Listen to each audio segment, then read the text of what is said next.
Thanks everybody for attending today's web-based session on BIM 360 Field, focusing on the commissioning side of it.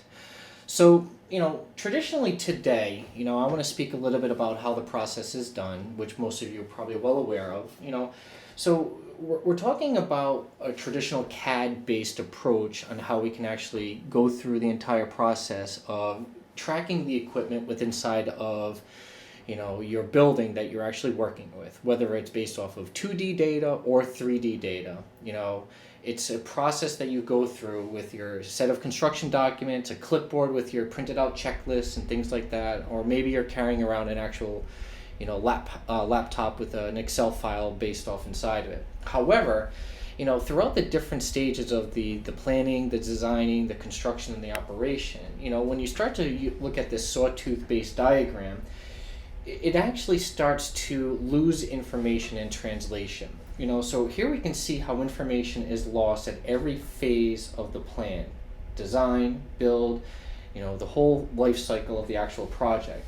The information from construction to operations is seen as the most valuable because the importance of the facility, information, and the operation of the building, which is typically about 85% of the total lifetime cost of the building. Based off of statistics and studies that have actually been done based off of 2010, the U.S. spent about $4.8 billion during 2002 verifying, that transfer of data gets lost in translation, like I mentioned. There's things that just get missed. There's always that rework that actually happens or whatever it may be. So that's a lot of wasted time and effort.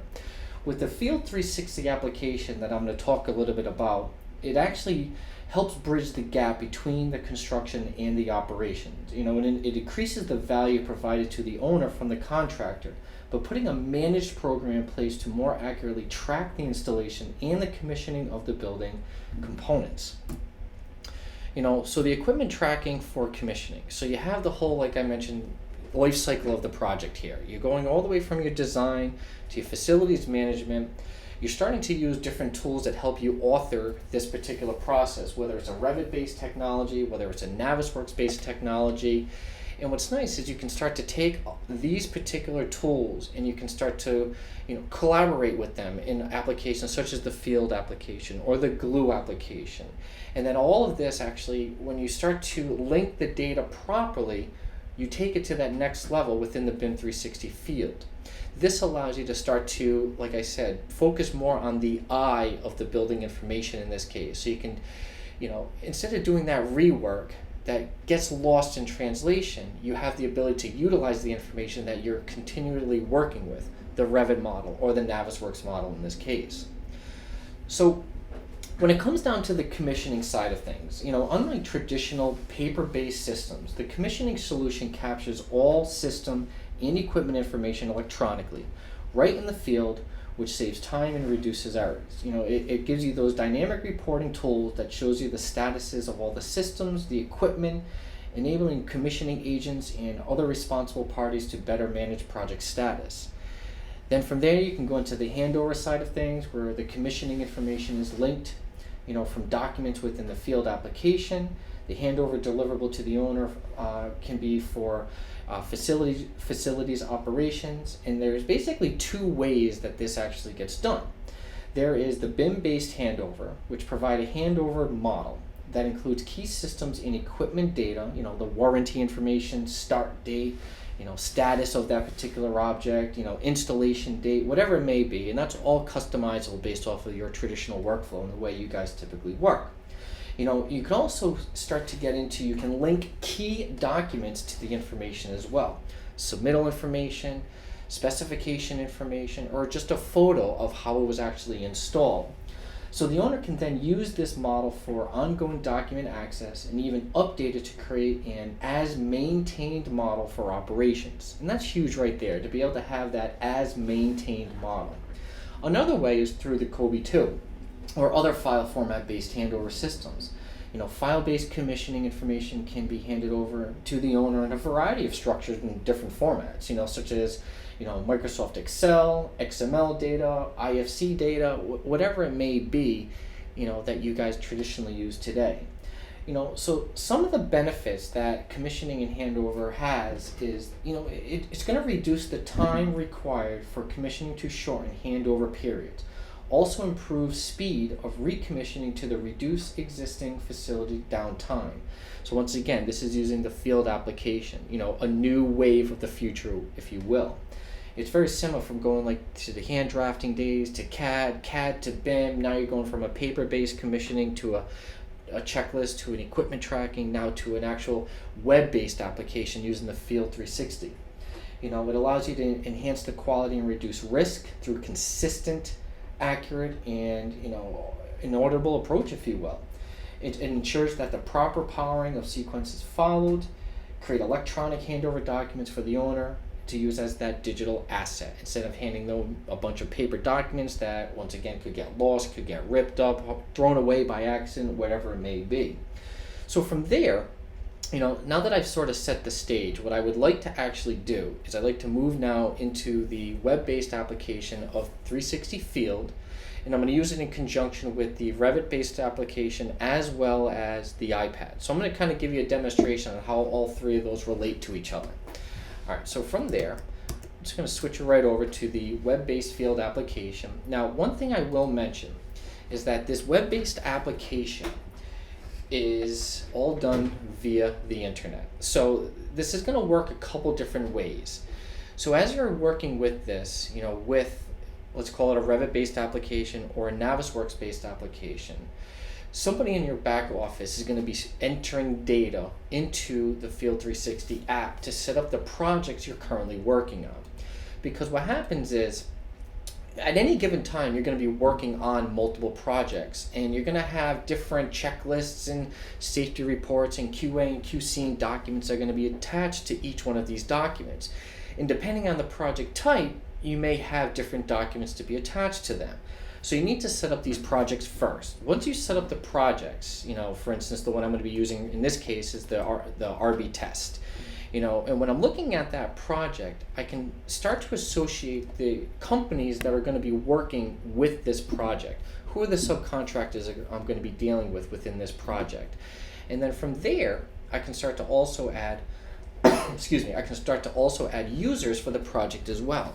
Who's going to be working on the project internally, whether you're the construction manager, the architect, the owner, the engineer, whoever it may be. You can start to give the project the data that you need, so everybody's kind of on the same page on who's doing what within inside that project. You can get pretty specific about the project if you may want to, like putting in the location information, put in a lot of the owner information, as well as statistics about the project, like the size of the project, when it's going to start, and things along those lines. But the biggest thing that you want to make sure that you are allowing for is to enable with BIM. As long as this is enabled, this is where you can build that link between all of these applications so they seamlessly start to flow with each other pretty well based off of a link. It is bi-directional, so you'll see how that actually works in a few minutes from now. Now, once again, once you define who's going to be working on the project, the different consultants and the users, you can start to set up different permissions for each one of those users. And then also establish a dashboard. What's nice about the dashboard is that's sort of like your welcome screen. That's your login screen. And you can set it up differently based off of who is going to be logging into that project, whether you're a contractor, the owner, inspector, architect. And that's going to define how, when I go to my home screen here, the overview page in this case, how this layout is going to be displayed right here. So I can start to look at it as like the architect or the construction manager, figure out who has the most open issues in this case, that they need to go and actually start to define within inside the program. Once you've defined all of that, you then need to start to build the library. The library is where you start to link the Revit model or PDF files to the BIM 360 Field application. So now you can set up that link between these. And it's just more or less a folder structure that you're using. And the folder structure can be set up just like you would set it up in an Internet Explorer based off of any type of job, project that you're working on.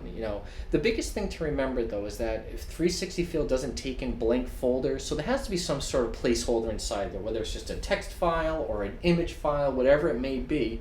And this will allow you to start to bring in this data correctly. Once you've uploaded the Revit model, it goes through a packaging process, an archiving process to allow you to not only bring in the Revit model, the .rvt file, but it also then starts to generate an NWD file. And the reason why the NWD file gets created is so you can then look at the project on your iPad. That's how you start to look at the data on the iPad when you're starting to walk through the building, to start to go through your punch list and your checklist, and start to finalize with the commissioning and whatnot. And then the PDF files are simply just your 2D files that you can look at, open it up, but the intelligent part of this is using the actual Revit data. Once you've defined the library, once you've set up the files that are going to be that are going to be used within inside of the field application, you then want to go back to your Revit application. And when it's inside the Revit application, you can install the add-in. And when you install the add-in, you simply log in with your BIM 360 field, login information, and you sync that information. Because once you've set up that model to be displayed within inside a field, you need to now build the link between the Revit application and the field application. And you're going to have to go through this process a couple times, but you can saw how quick it was. Depending on how large the file is, it may take a little bit longer, but that's the idea. I could then very easily switch back. And once you've set up that link, you can then start to download a lot of the equipment data right from that particular model. So all of the categories, the objects that were from that Revit model have now been downloaded right into my field application here. Let me step back a second. What I want to do is I want to go back to the setup for a second. And the reason why it knew how to do that is because of this image right here, where I can then go and create these equipment sets. And when I start to look at that, it's going to look at all the different categories right from the Revit model, show me exactly how many there are, and then I can go and start to build different mapped sets. So depending on what it is you're working on within the model, you may have a lot of different map sets here. Now, equipment is kind of like a general term. Equipment is anything within the model. It can be a door, a floor, a window, an air handling unit, a VAV box, a light, an outlet, whatever it may be. So you're actually utilizing all of the objects that you've put into the model in real time. Once you've defined that, once you've set up your mapped sets here, that's where it knows to display all of that equipment data within inside here, because all you're looking at right here are doors. That's all I mapped, and that's all you're looking at in this case right here. Now, you can see at the top we have a bunch of different columns. So name, barcode, asset identifier. Some of these are actually right from the Revit application, and some of these are within the field application. So if I jump back again to my setup, go back to my equipment, go back into my mapped set, I'm actually going to click right on the door. So on the left side are all the fields right from the field application, no pun intended, I guess. And then on the right side are the ones coming within the left side is the Revit fields, the right side is the fields. There we go, now I got confused again. And you can see that I actually have some of them going from the Revit side, so my element ID is mapped to the asset ID. My type name from Revit is mapped to name within inside a field. And then I went the opposite way. I wanted to bring in the barcode data to the Revit object as a parameter, as well as the status field from field to be displayed inside the Revit application.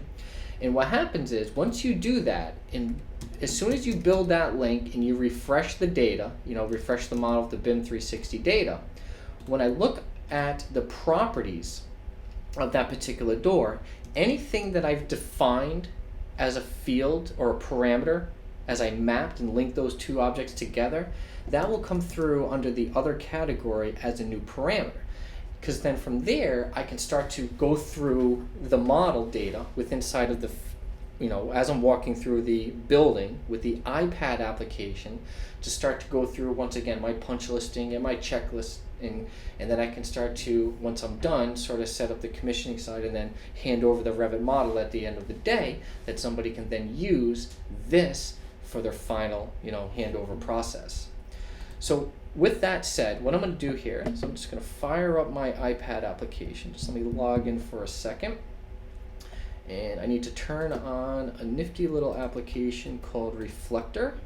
Highly recommend it. And then from there, I can then set up a mirroring state of my iPad to be displayed right on the screen here. All right, so what happens is, now I've kind of synced this ahead of time just because, to save some time here, because it does take a little bit to actually sync this data down. Now, let me explain something here. So before the field supervisor would actually go out into the building, the project that they're working on, they would need to make sure that they sync their data on any internet connection, whether it's, once again, using internet data or using cell phone data service. Wherever they can get service, they have to make sure that they sync this data, and then it starts to download all of that information right onto their iPad. And as I come down, once again, depending on which project type I'm working on, I can choose the project in this case. I can then go and start to look at the sync information, so I can see that there are some things that I could definitely go and start to sync here. And then when I click on that sync button, what's happening is I'm either going to upload or I'm going to download based off of what I was doing. And in the lower right corner, which is down over here, you can see there's this like gold or yellow looking ball right there. That's telling me that I've actually made some changes while walking in the field to my building type, whether I found an issue, whether I added a checklist, updated a piece of equipment, took a photograph, whatever it may be. So it's telling me that once I have internet connectivity again, I can then go and upload all of my data, and then it gets posted back to the web-based service where then somebody in the back office can start to look at that data. Now I'm just going to cancel that because I've already done that and I don't really need to go through that whole process again. So I'm just going to cancel it. And it's just going to take a second here to finish canceling it because it would actually be a lot faster to do it that way. So now as I'm walking through my model, I'm going to come across one of these door types, whatever it may be. So let's say it's this particular door right here. I'm going to download that data and I can open up that particular door right inside here.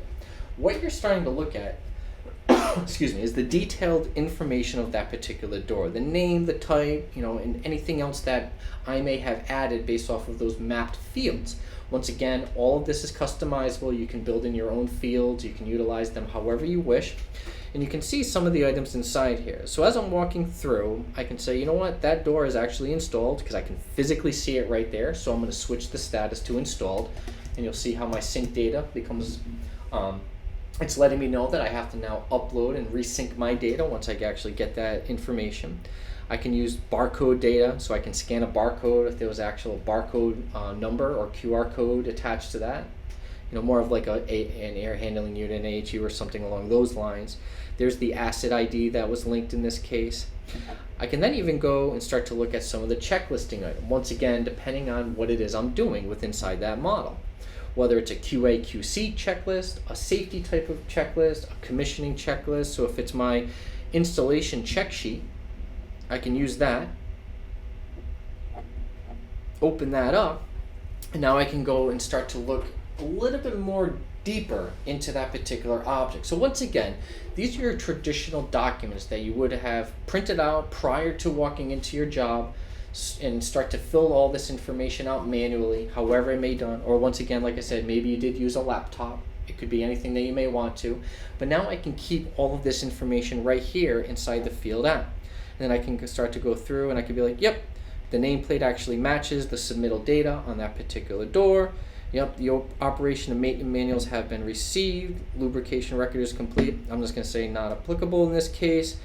And some of these may not apply based off of what it is you're actually doing. So you may have like a door and windows checklist that you'll go through, or commissioning install checklist, and a floor and concrete, commissioning checklist. And it all depends on, once again, based off of the way you guys work. So if I come back a second, I can then start to label and note all the different issues that I may have found within that project as well. Any type of attachment that I may want to attach, like I said, if it's a photo, if it's a specification sheet, owner's information about that particular door, and any other random activity that I may want to add to that. Now, the other benefit that comes into play here is having the ability to click on Show and Model and what Revit or actually what the iPad will do is it's going to zoom me right into that door type in a certain view right inside of the application. So once again, as I'm walking through, I found an issue on this particular door, the paint smudged, whatever it may be, or there's a dent in the panel, the panel of the door, whatever it may be. I can then from here click on a push pin tool, which is this little actual push pin right here, click right on the door, and then from there I can start to give it a description, what the issue actually is, attach an attachment. Once again, this could be a photograph that I'm defining there. I'm just going to go back. Any type of comments, I can define that what the issue type actually is. So this is commissioning work to complete. Which company? So if you remember, when I set all this up ahead of time, I can set all the different subcontractors and contractors I'm working with, so I could specify the certain company that's going to need to take care of that issue as well. The status, this door is not approved, it actually needs to be adjusted in this case. And then once again, what the root cause may be, and I can start to fill out whatever it is I want in this case. So I can add that issue.